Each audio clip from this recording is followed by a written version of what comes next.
Airports are full of little traps that cost you time, money, and energy, and most of them are easy to miss when you are tired and trying to catch a flight. Some are built into the airport itself, some are pricing tricks, some are just useful shortcuts airlines and airports are never in a hurry to point out. In this video, I am breaking down 15 hidden flight tricks that can help you skip lines, avoid extra costs, protect your stuff, and make the whole trip work a lot better in your favor. And a few of these take less than a minute to use, which is exactly why it is so useful to know them before airport day. Let's start with one of the easiest ways to skip a long security line for free. Some airports let you reserve a free security time slot, and it is one of the easiest ways to skip a long line without paying for pre-check or priority access. You pick a time on the airport's website, get a QR code, and scan it at the designated lane when you arrive. It is simple, it is free, and it can save you a surprising amount of time. The reason most travelers never use it is simple. Airports usually do not go out of their way to promote it. And that makes sense. The more people who know about it, the less useful it becomes. So before your next flight, search your airport name plus reserve security time and see if it is available. It takes a minute to check, and it is exactly the kind of shortcut that helps when you know it exists and they are not exactly rushing to tell you. And the next trick is how to stop guessing where your checked bag actually is. If you check a bag, put your own tracker inside it. If you use an iPhone, an AirTag is the easiest choice. If you use Android, use a tracker that works with Android, like a smart tag. That one small tracker makes flying easier because you do not have to stand at baggage claim guessing. If your suitcase misses a connection, gets left behind, or ends up in the wrong city, you can often see that on your phone before the airline tells you anything useful. And that changes the whole situation. Instead of waiting at the carousel hoping your bag shows up, you already know whether to keep waiting or go straight to the baggage desk. It saves time, cuts stress, and gives you something concrete to show when you need help. So before your next flight, drop a tracker deep inside your suitcase. It is a simple move, but it gives you visibility airlines are not exactly eager to hand you. And the next trick is about how airports are designed to slow you down and steer you towards spending. A lot of what feels comfortable after security is designed to slow you down and make you spend more. Airports use softer flooring, warmer lighting, food smells, and one-way walkways to make people move more slowly and drift past shops, restaurants, and duty-free. The goal is simple: keep you in buying mode for as long as possible. That is why the post-security area often feels less like a straight path to your gate and more like a retail maze. Once you notice that, the trick is simple. Stop wandering. Ignore the first wave of shops and head straight to your gate before you decide whether you actually need anything. And the next trick is why duty-free is often not the deal people think it is. Duty-free does not automatically mean cheaper. A lot of airport shops count on the label sounding like a deal, even when the price is the same as home, or sometimes worse. Special sizes, travel bundles, and airport-exclusive packaging can also make price comparison harder than it should be. That is why the trick is simple. Check the price before you buy. Use your phone, scan it, or look up the same item online. A 10-second search can save you from paying more for something that only looks like a bargain. And that is exactly why places like duty-free work so well. Most travelers are in a hurry, half distracted, and not stopping to compare. And the next trick is one of the easiest ways to save yourself when your suitcase suddenly has no room left. A foldable bag is one of the easiest ways to save yourself when your suitcase runs out of space. It takes up almost no room when you leave home, but on the way back, it can become a tote or backpack for souvenirs, snacks, gifts, or anything else that no longer fits in your main bag. That matters because the extra space can keep you from forcing your suitcase shut or paying for a larger bag at the last minute. And if it fits under the seat, it can usually work as your personal item. It is simple, cheap, and useful, in exactly the kind of moment airlines are happy to let turn into an extra fee. And the next trick is why the old advice about putting your home address on your luggage tag is no longer a smart move. Putting your home address on a luggage tag is old advice that creates a new problem. If that tag is easy to read, it tells strangers where you live and confirms you are away from home. That is more information than anyone at an airport needs. The safer move is to keep it simple. Use your name, phone number, and email address. That gives the airline or a Good Samaritan enough to reach you without handing out your home address. And if you want a cleaner option, use a digital luggage tag or QR contact tag that only shows your details when someone scans it.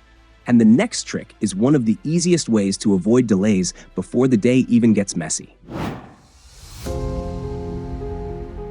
Early flights are usually your best shot at avoiding delays, missed connections, and airport chaos later in the day. That is because the plane is often already at the airport from the night before weather, traffic, and earlier delays start throwing everything off schedule. You also get a quieter airport, shorter lines, and often a cleaner cabin. In many cases, the fare is better too, especially on midweek departures.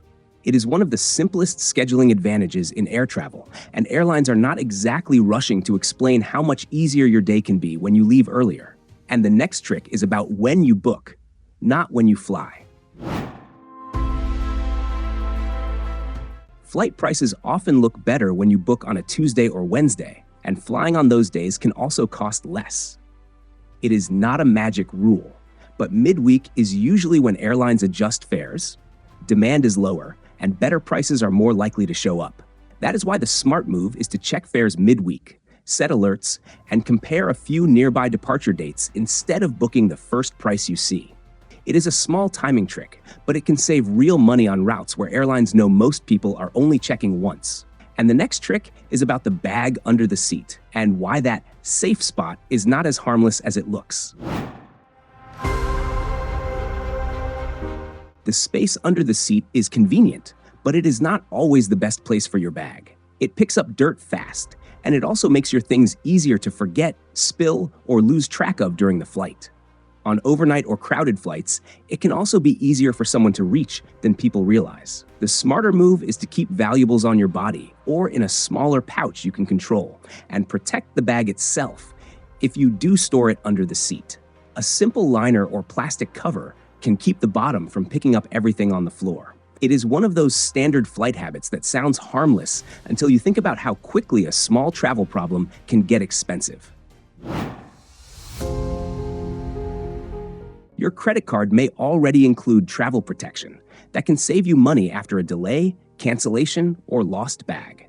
A lot of travelers never use these benefits because they do not know they exist. And airlines are certainly not going to remind you when another company may be the one reimbursing you. That is why the smart move is to check your card's travel benefits before the trip, save the claim details, and know what counts as a covered problem. If something goes wrong, you are already ready to file instead of scrambling later. It is one of the easiest protections in travel and one of the most ignored. And the next trick is a fare hunting shortcut that can work, but only if you use it carefully. Flight prices can change depending on where the airline thinks you are shopping from. That is why some travelers compare fares from different country versions of the airline site or search market before booking. On some international routes, the exact same flight can show up at a different price depending on the market. It does not always work, and it is not guaranteed to survive all the way to checkout. But it is still worth comparing before you assume the first price is the real price. The key is to compare carefully, use the airline's official site when possible, and treat any lower fare as a bonus, not a promise. And the next trick is one of the easiest ways to stop airport pricing from draining money out of you. An empty water bottle is one of the easiest ways to avoid one of the most overpriced parts of the airport. Security cares about what is inside the bottle, not the bottle itself. So if you bring it through empty, you can fill it after security at a refill station or ask for water at a cafe. It is a simple habit, but it saves money every time and makes the airport's trapped pricing game a lot less effective. And the next trick is how to get more food on a flight without paying for it the wrong way. On flights where meals are included, there is often extra food left over after service.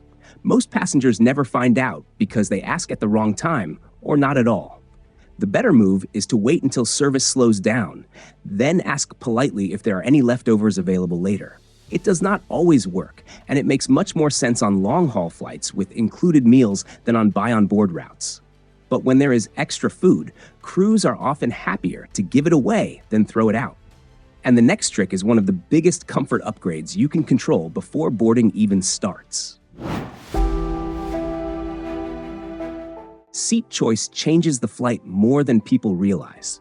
If you want more legroom, an exit row can help.